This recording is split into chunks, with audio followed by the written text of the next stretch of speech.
আসসালামু আলাইকুম বন্ধুরা, আপনাদের সাথে আছি আমি আতিকুর রহমান। চাপাই টু কোরিয়া চ্যানেলের পক্ষ থেকে সবাইকে জানাই আন্তরিক শুভেচ্ছা ও স্বাগতম। অনেক দিন পরে বিকেলবেলায় ঘুরতে বের হলাম। আমার সাথে আছে সিদ্দিক এবং আছে সাব্বির। আমরা তিনজনে একসাথে ঘুরতে বের হলাম। আমরা এখন সোনা মসজিদ বর্ডারের কাছে আছি। এটি হচ্ছে চাঁপাইনবাবগঞ্জ জেলার স্থলবন্দর জিরো পয়েন্ট।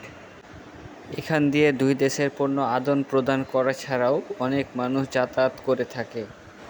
আমাদের ভিসা করা থাকলে হয়তো আমরাও ওপারে থাকতাম। যাক, সেটা ব্যাপার না, কোনো এক সময় ভিসা করে ইন্ডিয়া ট্যুর দিয়ে আসবো। চাঁপাইনবাবগঞ্জবাসীর দাবি যে আমাদের চাঁপাইনবাবগঞ্জে সেরকম ঘোরার কোনো জায়গা নেই, কিন্তু না, আমি মনে করি চাঁপাইনবাবগঞ্জে অনেক ঘোরার জায়গা আছে যেগুলো আমরা এখনও ঘুরে দেখতে পারিনি এবং ঘুরে দেখবো এবং আপনাদের দেখাবো। এই মুহূর্তে এটা হচ্ছে সাহাপাড়া।